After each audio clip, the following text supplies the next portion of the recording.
Hello friends, welcome to PCS Champions. Friends, यह BPSC शिक्षक नियुक्ति परीक्षा 2023 से संबंधित बिहार प्राथमिक शिक्षक कक्षा 1 से 5 हेतु प्रैक्टिस सेट सीरीज है, जिसमें हम लोग रुक्मिणी प्रकाशन का वॉल्यूम 2 प्रैक्टिस सेट डिस्कस करने वाले हैं। और यह न्यू प्रैक्टिस सेट सीरीज है जिसमें 5 ऑप्शन दिया गया है। तो चलिए वीडियो शुरू करते हैं, इसे लास्ट तक जरूर देखिएगा।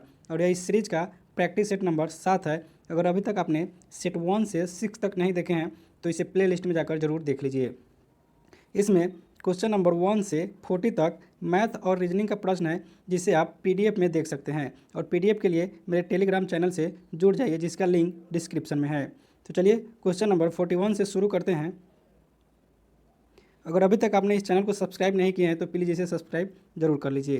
क्वेश्चन नंबर 41 है, पूर्ण स्वराज की प्राप्ति की घोषणा भारतीय राष्ट्रीय कांग्रेस ने कब की?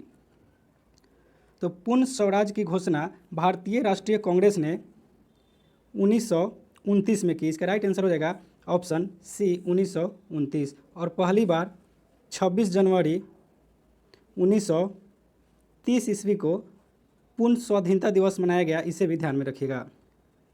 नेक्स्ट प्रश्न है, तथाकथित कुशासन के आधार पर किस गवर्नर जनरल ने मैसूर राज्य के प्रशासन को ले लिया था? तो कुशासन के आधार पर लॉर्ड विलियम बेंटिक ने मैसूर राज्य को प्रशासन में ले लिया था। इसका राइट आंसर हो जाएगा option C Lord William Bentinck. और लॉर्ड विलियम बेंटिक यह भारत के प्रथम गवर्नर जनरल थे, इसे ध्यान में रखिएगा। नेक्स्ट प्रश्न है, निम्न में से किसने अपनी राजधानी मुर्शिदाबाद से मुंगेर स्थानांतरित की? तो मीर कासिम ने अपनी राजधानी मुर्शिदाबाद से मुंगेर स्थानांतरित की। इसका राइट आंसर हो जाएगा ऑप्शन ए मीर कासिम। और मीर कासिम यह मीर जाफर का दामाद था, इसे ध्यान में रखिएगा। नेक्स्ट प्रश्न है, निम्नलिखित में से कौन भारतीय राष्ट्रीय कांग्रेस में उदारवादियों में से जुड़ा था? तो इसमें फिरोज शाह मेहता, दादा भाई नौरोजी, गोपाल कृष्ण गोखले तीनों कांग्रेस में उदारवादियों से जुड़ा हुआ था। तो इसका राइट आंसर हो जाएगा ऑप्शन डी उपयुक्त में से एक से अधिक। नेक्स्ट प्रश्न है, मुस्लिम लीग के लाहौर अधिवेशन की अध्यक्षता किसने की थी? तो मुस्लिम लीग के लाहौर अधिवेशन की अध्यक्षता मोहम्मद अली जिन्ना ने की थी। इसका राइट आंसर हो जाएगा ऑप्शन सी मोहम्मद अली जिन्ना। और इसी लाहौर अधिवेशन 1940 ईस्वी में मोहम्मद अली जिन्ना ने पाकिस्तान की मांग की थी, इसे ध्यान में रखिएगा। नेक्स्ट प्रश्न है, माजुली द्वीप जो दुनिया का सबसे बड़ा नदी डेल्टा है, कहाँ स्थित है?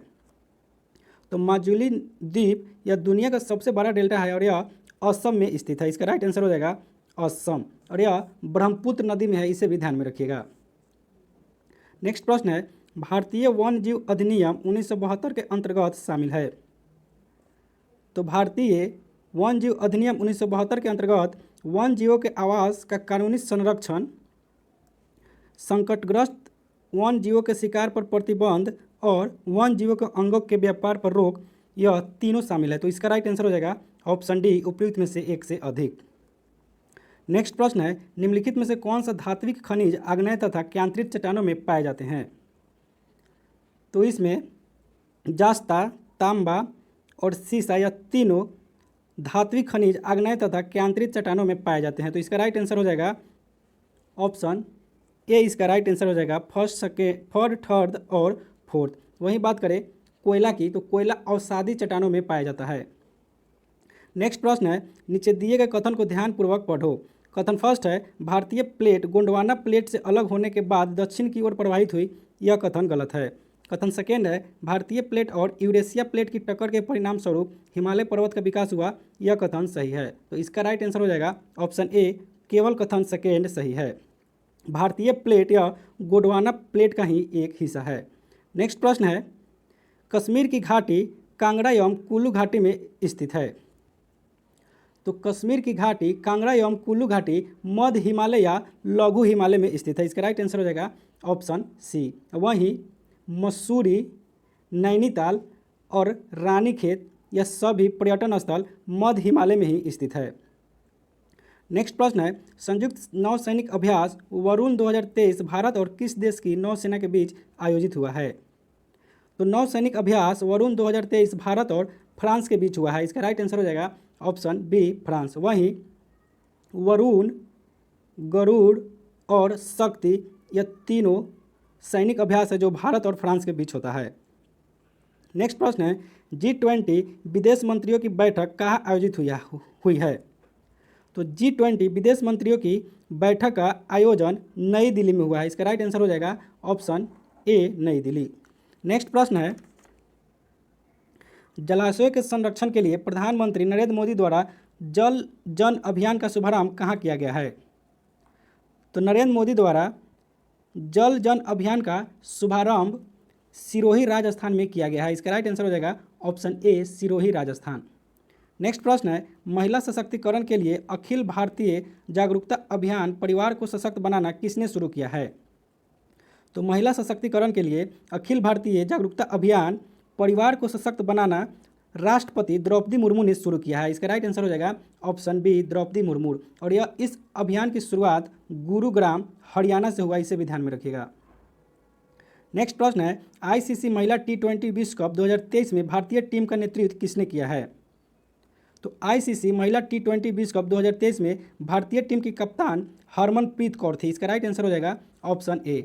और यह खिताब ऑस्ट्रेलिया ने जीता है दक्षिण अफ्रीका को हराकर, इसे ध्यान में रखिएगा। नेक्स्ट प्रश्न है मिस यूनिवर्स 2022 का खिताब किसने जीता है।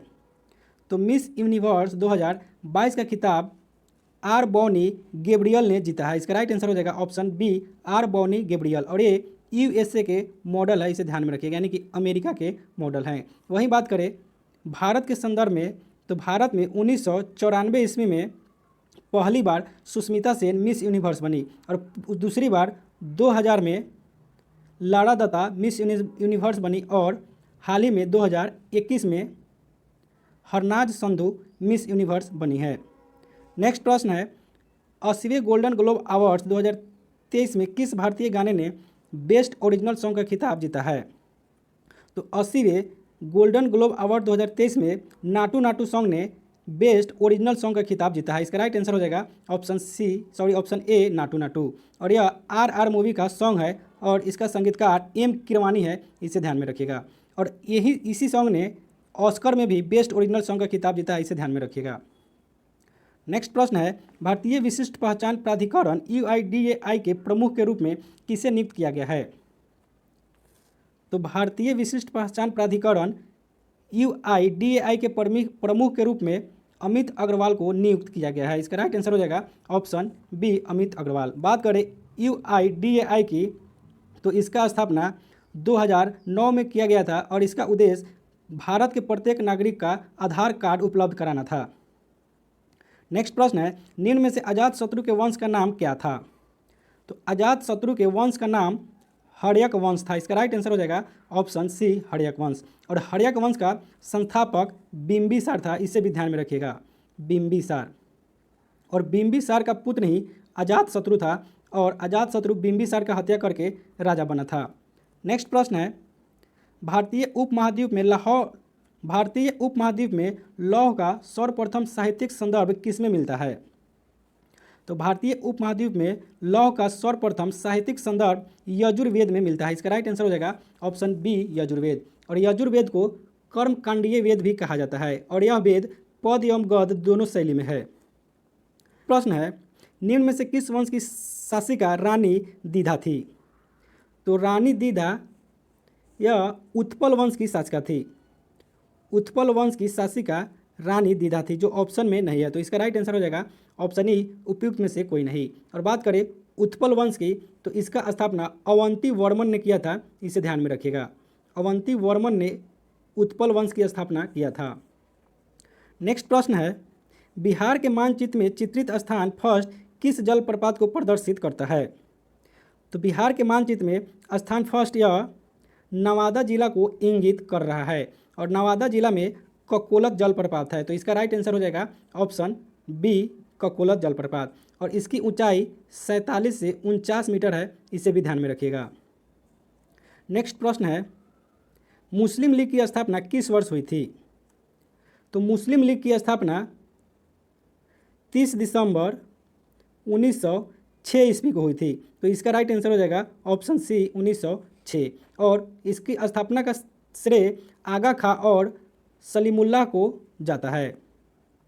नेक्स्ट प्रश्न है हिंदू मंदिरों के किस भाग में उपासकों की भारी संख्या के लिए स्थान मौजूद होता है? तो हिंदू मंदिरों के मंडप भाग में उपासकों की भारी संख्या के लिए स्थान मौजूद होता है। तो इसका राइट आंसर हो जाएगा ऑप्शन ई, उपयुक्त में से कोई नहीं। बात करें गर्भगृह की, तो गर्भगृह मंदिर का आंतरिक भाग होता है जिसमें देव मूर्ति को स्थापित किया जाता है। और विमान यह द्रविड़ शैली की प्रमुख विशेषता है। और शिखर यह मंदिर के सबसे ऊपरी भाग होता है। नेक्स्ट प्रश्न है, सिंधु घाटी को सोनार घाटी से जोड़ने वाली शाही सड़क का निर्माण किसने कराया था? तो सिंधु घाटी को सोनार घाटी से जोड़ने वाली शाही सड़क का निर्माण शेर शाह द्वारा किया गया था। तो इसका राइट आंसर हो जाएगा ऑप्शन ई, उपयुक्त में से कोई नहीं। नेक्स्ट प्रश्न है, रैयतवाड़ी प्रथा प्रारंभ की थी? तो रैयतवाड़ी प्रथा का प्रारंभ टॉमस हेक्टर मुनरो ने की थी। इसका राइट आंसर हो जाएगा ऑप्शन ए, टॉमस मुनरो। और इसका शुरुआत 1792 ईस्वी में हुआ था। नेक्स्ट प्रश्न है, भारत का उत्तरी मैदान किन नदी प्रणाली के द्वारा बना है? तो भारत का उत्तरी मैदान गंगा, सिंधु, ब्रह्मपुत्र तथा इसकी सहायक नदियों से बना है। तो इसका राइट आंसर हो जाएगा ऑप्शन बी। और यह मैदान जलोढ़ मिट्टी से बना है, इसे भी ध्यान में रखिएगा। नेक्स्ट प्रश्न है, भारत के केंद्रीय औषधि अनुसंधान संस्थान कहाँ स्थित है? तो भारत का केंद्रीय औषधि अनुसंधान संस्थान लखनऊ में स्थित है। इसका राइट आंसर हो जाएगा ऑप्शन बी, लखनऊ। नेक्स्ट प्रश्न है, हिमालय पर्वतमाला को किसमें विभाजित किया गया है? तो हिमालय पर्वतमाला को हिमाचल, हिमाद्री और शिवालिक में विभाजित किया गया है। इसका राइट आंसर हो जाएगा ऑप्शन बी। नेक्स्ट प्रश्न है, सुमेलित कीजिए स्टोन पार्क। तो स्टोन पार्क यह धौलपुर एवं करौली में है। बायोटेक्नोलॉजी पार्क तो यह सीतापुर, जयपुर में है। सूचना तकनीकी पार्क यह जयपुर, जोधपुर, कोटा और उदयपुर में है। वहीं जापानीज पार्क यह निमराना, अलवर में है। तो इसका राइट आंसर हो जाएगा ऑप्शन ए। नेक्स्ट प्रश्न है, इनमें से कौन सा ठंडा रेगिस्तान नहीं है? तो इसमें दस्त ए लूट यह ठंडा रेगिस्तान नहीं है। इसका राइट आंसर हो जाएगा ऑप्शन ए, दस्त ए लूट। और यह ईरान में है, इसे ध्यान में रखिएगा। यह रेगिस्तान ईरान में है। और गोबी मरुस्थल यह चीन और मंगोलिया देश में है, इसे ध्यान में रखिएगा। नेक्स्ट प्रश्न है, राज्यपाल को पद की गोपनीयता की शपथ कौन दिलवाता है? तो राज्यपाल को पद की गोपनीयता की शपथ राज्य के उच्च न्यायालय के मुख्य न्यायाधीश दिलवाता है। इसका राइट आंसर हो जाएगा ऑप्शन ए। और राज्यपाल की नियुक्ति राष्ट्रपति द्वारा किया जाता है, इसे ध्यान में रखिएगा। नेक्स्ट प्रश्न है, निम्न में से कौन सा मतदाता आयु घटाने से संबंधित संविधान संशोधन है? तो इसमें 61वां संविधान संशोधन अधिनियम जो 1989 ईस्वी में हुआ था, इसके द्वारा मतदाता का आयु 21 वर्ष से घटाकर 18 वर्ष कर दिया गया था। तो इसका राइट आंसर हो जाएगा ऑप्शन ए, 61वां। नेक्स्ट प्रश्न है, भारतीय संविधान की दी गई अनुसूचियों में से कौन सी अनुसूची राज्यों के नामों की अनुसूची तथा राज्य क्षेत्रों का ब्यौरा देती है? तो भारतीय संविधान की पहली अनुसूची यह राज्यों के नामों की अनुसूची तथा राज्य क्षेत्रों का ब्यौरा देती है। इसका राइट आंसर हो जाएगा ऑप्शन सी। और वर्तमान में भारतीय संविधान में 12 अनुसूचियां हैं, इसे ध्यान में रखिएगा। नेक्स्ट प्रश्न है, भारत के नियंत्रक एवं महालेखा परीक्षक लेखा जोखा संबंधी रिपोर्ट किसको प्रस्तुत करते हैं? तो भारत के नियंत्रक एवं महालेखा परीक्षक लेखा जोखा संबंधी रिपोर्ट राष्ट्रपति को सौंपते हैं। इसका राइट आंसर हो जाएगा ऑप्शन बी, राष्ट्रपति। नेक्स्ट प्रश्न है, निम्नलिखित में से कौन से मामले उच्च न्यायालय और उच्चतम न्यायालय की अधिकारिता में आते हैं? तो इसमें मूल अधिकारों का प्रवर्तन उच्च न्यायालय और उच्चतम न्यायालय की अधिकारिता में आते हैं। इसका राइट आंसर हो जाएगा ऑप्शन सी। नेक्स्ट प्रश्न है, गरीबी हटाओ का नारा किस पंचवर्षीय योजना काल में दिया गया था? तो गरीबी हटाओ का नारा 5वीं पंचवर्षीय योजना में दिया गया था। इसका राइट आंसर हो जाएगा ऑप्शन सी, 5वीं पंचवर्षीय योजना, जिसका कार्यकाल 1974 से 1978 ईस्वी तक था। नेक्स्ट प्रश्न है, सुलभ मुद्रा का क्या अर्थ है? तो सुलभ मुद्रा से तात्पर्य कम ब्याज दर पर उपलब्ध हो सकने वाली मुद्रा से है। तो इसका राइट आंसर हो जाएगा ऑप्शन बी, ब्याज की कम दर। नेक्स्ट प्रश्न है, भारत की राष्ट्रीय अर्थव्यवस्था का सबसे बड़ा स्रोत है? तो भारत की राष्ट्रीय अर्थव्यवस्था का सबसे बड़ा स्रोत सेवा क्षेत्र है। इसका राइट आंसर हो जाएगा ऑप्शन सी, सेवा क्षेत्र। नेक्स्ट प्रश्न है, शीतकालीन फसल ऋतु को भारत के किस नाम से जाना जाता है? तो शीतकालीन फसल ऋतु को भारत में रबी फसल के नाम से जाना जाता है। इसका राइट आंसर हो जाएगा ऑप्शन ए रबी। वहीं वर्षा महीना में बोए जाने वाली फसल को खरीफ फसल के नाम से जाना जाता है। नेक्स्ट प्रश्न है, निम्नलिखित में से वह नदी कौन सी है जिसका उद्गम भारतीय राज्य क्षेत्र में है? तो इसमें गोदावरी, झेलम और रावी, इन तीनों नदियों का उद्गम क्षेत्र भारतीय राज्य क्षेत्र में है। इसका राइट आंसर हो जाएगा ऑप्शन डी उपयुक्त में से एक से अधिक। बात करें गोदावरी नदी की, तो इसका उद्गम नासिक के निकट त्र्यंबकेश्वर पहाड़ी से है। और वहीं झेलम नदी, इसका उद्गम जम्मू कश्मीर में शेषनाग झील से है। और रावी नदी का उद्गम हिमाचल प्रदेश में कुल्लू पहाड़ियों से है। नेक्स्ट प्रश्न है, चेरनोबिल दुर्घटना संबंधित है। तो चेरनोबिल दुर्घटना यह 26 अप्रैल 1986 को तत्कालीन सोवियत संघ में चेरनोबिल स्थित परमाणु केंद्र में नाभिकीय दुर्घटना से है। तो इसका राइट आंसर हो जाएगा ऑप्शन सी नाभिकीय दुर्घटना। नेक्स्ट प्रश्न है, सांप्रदायिक दंगा एवं आतंकवादी हमलाओं से उत्पन्न स्थिति को भी आपदा की श्रेणी में रखा जाता है। संयुक्त राज्य अमेरिका के वर्ल्ड ट्रेड सेंटर पर आतंकी हमला कब हुआ था? तो संयुक्त राज्य अमेरिका के वर्ल्ड ट्रेड सेंटर पर आतंकी हमला 2001 में 11 सितंबर को हुआ था, यानी 11 सितंबर 2001 को यह हमला हुआ था। इसका राइट आंसर हो जाएगा ऑप्शन बी। वहीं 26 नवंबर 2008 को मुंबई के ताजमहल पर हमला हुआ था, इसे भी ध्यान में रखिएगा। नेक्स्ट प्रश्न है, राष्ट्रगीत वंदे मातरम निम्नलिखित में से किसका एक अंश है? तो राष्ट्रगीत वंदे मातरम आनंद मठ का एक वंश है। इसका राइट आंसर हो जाएगा ऑप्शन सी आनंद मठ। और आनंद मठ के लेखक बंकिम चंद्र चटर्जी थे, इसे ध्यान में रखिएगा। नेक्स्ट प्रश्न है, बोरीवली राष्ट्रीय उद्यान कहाँ स्थित है? तो बोरीवली राष्ट्रीय उद्यान महाराष्ट्र में स्थित है। इसका राइट आंसर हो जाएगा ऑप्शन ए महाराष्ट्र। नेक्स्ट प्रश्न है, बिहार के नक्सल प्रभावित कितने जिलों को वर्ष 2021 के मध्य में नक्सलवाद मुक्त जिला घोषित किया गया? तो बिहार के नक्सल प्रभावित 6 जिलों को 2021 के मध्य में नक्सलवाद मुक्त जिला घोषित किया गया। इसका राइट आंसर हो जाएगा ऑप्शन बी 6। और यह जिला था मुजफ्फरपुर, नालंदा, जहानाबाद, अरवल, पूर्वी चंपारण और वैशाली। नेक्स्ट प्रश्न है, बिहार के किस महिला साहित्यकार को वर्ष 2020 का साहित्य अकादमी पुरस्कार प्रदान? तो बिहार की महिला डॉक्टर अनामिका को वर्ष 2020 का साहित्य अकादमी पुरस्कार प्रदान किया गया। इसका राइट आंसर हो जाएगा ऑप्शन ए। और यह पुरस्कार इनके रचना टोकरी में दिंगत के लिए दिया गया, इसे भी ध्यान में रखिएगा। नेक्स्ट प्रश्न है, बिहार के प्राचीन इतिहास में जीवक कौन थे? तो बिहार के प्राचीन इतिहास में जीवक चिकित्सक थे। इसका राइट आंसर हो जाएगा ऑप्शन बी चिकित्सक। नेक्स्ट प्रश्न है, संगीत, नृत्य एवं नाटक की राष्ट्रीय अकादमी संगीत नाटक अकादमी भारत गणराज्य द्वारा स्थापित पहली राष्ट्रीय कला अकादमी थी। यह अकादमी कहाँ स्थित है? तो संगीत नाटक अकादमी यह नई दिल्ली में स्थित है। इसका राइट आंसर हो जाएगा ऑप्शन ए नई दिल्ली। नेक्स्ट प्रश्न है, निम्नलिखित में से कौन सा भारतीय शास्त्रीय नृत्य शैली से संबंधित है? तो इसमें भारतीय शास्त्रीय नृत्य शैली से संबंधित कुचिपुड़ी, भरतनाट्यम और उड़ीसी, यह तीनों है। तो इसका राइट आंसर हो जाएगा ऑप्शन डी उपयुक्त में से एक से अधिक।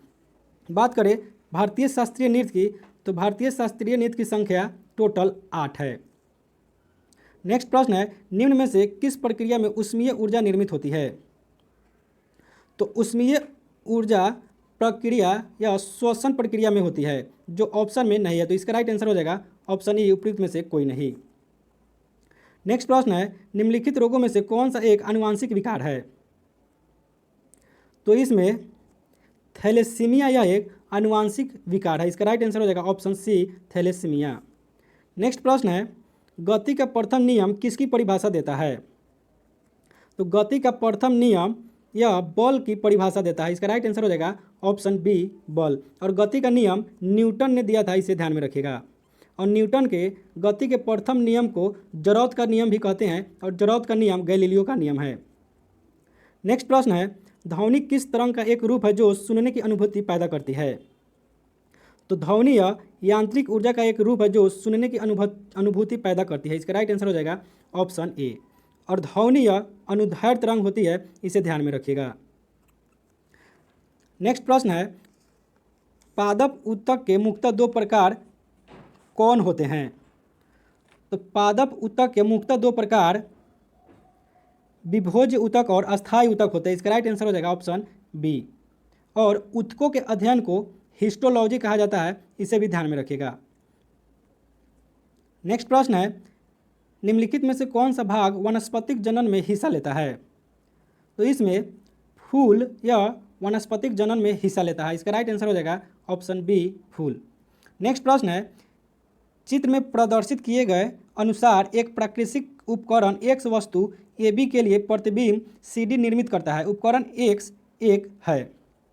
तो इसमें एक वस्तु ए बी है जो उपकरण एक्स के द्वारा इसका प्रतिबिंब सी डी बनता है, और यह प्रतिबिंब इस वस्तु से बड़ा है और सीधा है और यह आभासी है, क्योंकि कोई भी प्रतिबिंब जब वह सीधा बनता है तो वह आभासी होता है। और यह कार्य अवतल दर्पण का है। अवतल दर्पण का जो प्रतिबिंब होता है वह हमेशा आभासी सीधा दर्पण के पीछे और वस्तु से बड़ा होता है। तो इसका राइट आंसर हो जाएगा ऑप्शन बी, अवतल दर्पण।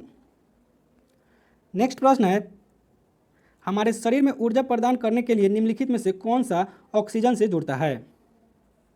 तो हमारे शरीर में ऊर्जा प्रदान करने के लिए ग्लूकोज या ऑक्सीजन से जुड़ता है, जो ऑप्शन में नहीं है। तो इसका राइट आंसर हो जाएगा ऑप्शन ई, उपयुक्त में से कोई नहीं। नेक्स्ट प्रश्न है, अस्थि बंधन और टेंडन निम्नलिखित में से किसका बना होता है?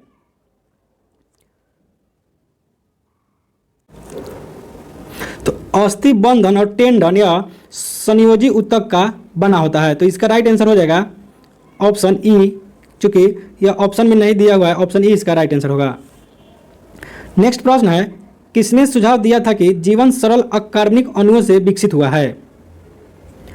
तो हाल्डेन ने यह सुझाव दिया था कि जीवन सरल अकार्बनिक अणुओं से विकसित हुआ है। इसका राइट आंसर हो जाएगा ऑप्शन सी। वही डार्विन विकासवादी सिद्धांत दिया था, इसे भी ध्यान में रखिएगा।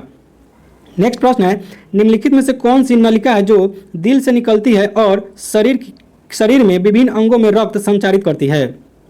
तो इसमें धमनी नलिका है जो दिल से निकलती है और शरीर के विभिन्न भागों में रक्त का संचारित करती है। नेक्स्ट प्रश्न है, आशी अपना कपड़ा साफ करने के लिए गलती से डिटर्जेंट के स्थान पर एक अज्ञात विलयन का उपयोग करती है। उसके कपड़ों का रंग फीका पड़ जाता है। यह विलयन खाली स्थान हो सकता है। तो यह विलयन ब्लीचिंग पाउडर हो सकता है। इसका राइट आंसर हो जाएगा ऑप्शन सी, ब्लीचिंग पाउडर, क्योंकि ब्लीचिंग पाउडर में उपस्थित क्लोरीन आयन यह कपड़ों का रंग उड़ाकर उसे ब्लीच कर देता है। नेक्स्ट प्रश्न है, किसी चालक को 6 वोल्ट की बैटरी से संयोजित किया गया है। मान लीजिए कि चालक के सिरों के विभवांतर V1 है। इसे 9 वोल्ट की बैटरी के साथ संयोजित किए जाने पर विभवांतर V2 हो जाता है। तो V1/V2 का मान क्या होगा? तो प्रथम चालक को 6 वोल्ट की बैटरी से संयोजित करने पर विभवांतर यानी कि V1 6 वोल्ट हो जाएगा, और दूसरे चालक को 9 वोल्ट की बैटरी से संयोजित करने पर विभवांतर यानी कि V2 9 वोल्ट हो जाएगा। तो यहाँ पूछा जा रहा है V1/V2, तो यह हो जाएगा 6V/9V यानी कि 2/3 हो जाएगा। तो इसका राइट आंसर हो जाएगा ऑप्शन सी। नेक्स्ट प्रश्न है, निम्नलिखित में से कौन सी विधि वनु और वन जीव के संरक्षण में सबसे कम हानिकारक है?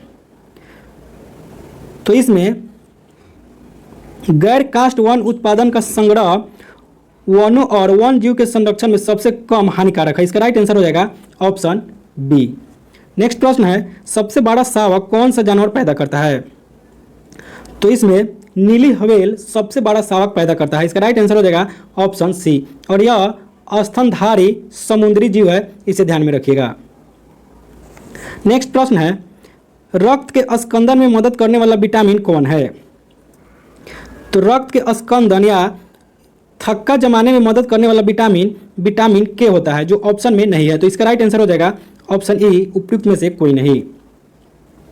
नेक्स्ट प्रश्न है, दूध को दही में स्कंदित करने वाला एंजाइम कौन होता है? तो दूध को दही में स्कंदित करने वाला एंजाइम रेनिन होता है। इसका राइट आंसर हो जाएगा ऑप्शन ए, रेनिन। वहीं लैक्टोबैसिलस नामक बैक्टीरिया दूध को दही में परिवर्तित करता है। नेक्स्ट प्रश्न है, मानव शरीर में विटामिन ए कहाँ संचित रहता है? तो मानव शरीर में विटामिन ए यकृत में संचित रहता है। इसका राइट आंसर हो जाएगा ऑप्शन ए, यकृत। और हेपेरिन नामक प्रोटीन का उत्पादन यह भी यकृत में ही होता है। नेक्स्ट प्रश्न है, मानव शरीर में प्रचुर मात्रा में कौन सा तत्व है? तो मानव शरीर में प्रचुर मात्रा में ऑक्सीजन तत्व रहता है। इसका राइट आंसर हो जाएगा ऑप्शन बी, और यह लगभग 65% तक रहता है। नेक्स्ट प्रश्न है, सेरिब्रम किससे संबंधित है? तो सेरिब्रम, इसका संबंध मस्तिष्क से है। इसका राइट आंसर हो जाएगा ऑप्शन सी, मस्तिष्क। यह मस्तिष्क का अग्रभाग है। नेक्स्ट प्रश्न है, ग्लूकोमा एवं ट्रैकोमा किस अंग से संबंधित बीमारी है? तो ग्लूकोमा और ट्रैकोमा यह नेत्र के श्लेष्मा और आंख की बीमारी है। इसका राइट आंसर हो जाएगा ऑप्शन डी, उपयुक्त में से एक से अधिक। नेक्स्ट प्रश्न है, Na+ में कुल कितने इलेक्ट्रॉन है? तो Na+ यानी कि सोडियम आयन में कुल 10 इलेक्ट्रॉन है। तो इसका राइट आंसर हो जाएगा ऑप्शन ई, उपयुक्त में से कोई नहीं, क्योंकि सोडियम का परमाणु क्रमांक 11 होता है और इसमें इलेक्ट्रॉनों की संख्या भी 11 होती है, लेकिन सोडियम प्लस में यह एक इलेक्ट्रॉन को त्याग दिया है। तो इसका राइट आंसर हो जाएगा 10। नेक्स्ट प्रश्न है, मौसमी गुब्बारों में कौन सी गैस भरी जाती है? तो मौसमी गुब्बारों में हीलियम गैस भरी जाती है। इसका राइट आंसर हो जाएगा ऑप्शन ए, हीलियम। नेक्स्ट प्रश्न है, तरंग ताल वास्तविक गहराई से कम गहराई दिखाई देता है, इसका मुख्य कारण है? तो तरंग ताल या वास्तविक गहराई से कम गहरा दिखाई देता है, इसका मुख्य कारण अपवर्तन है। यह अपवर्तन के कारण ही ऐसा होता है, और अपवर्तन का कारण विभिन्न माध्यमों में प्रकाश के वेग में अंतर के कारण ही होता है। नेक्स्ट प्रश्न है, निम्नलिखित में से किस स्थिति में अवतल दर्पण वास्तविक प्रतिबिंब निर्मित करता है? तो अवतल दर्पण में जब वस्तु को अनंत पर रखा गया हो और जब वस्तु को फोकस दूरी पर रखा गया हो तो यह वास्तविक प्रतिबिंब निर्मित करता है। तो इसका राइट आंसर हो जाएगा ऑप्शन ए, सेकेंड और थर्ड दोनों। वहीं जब अवतल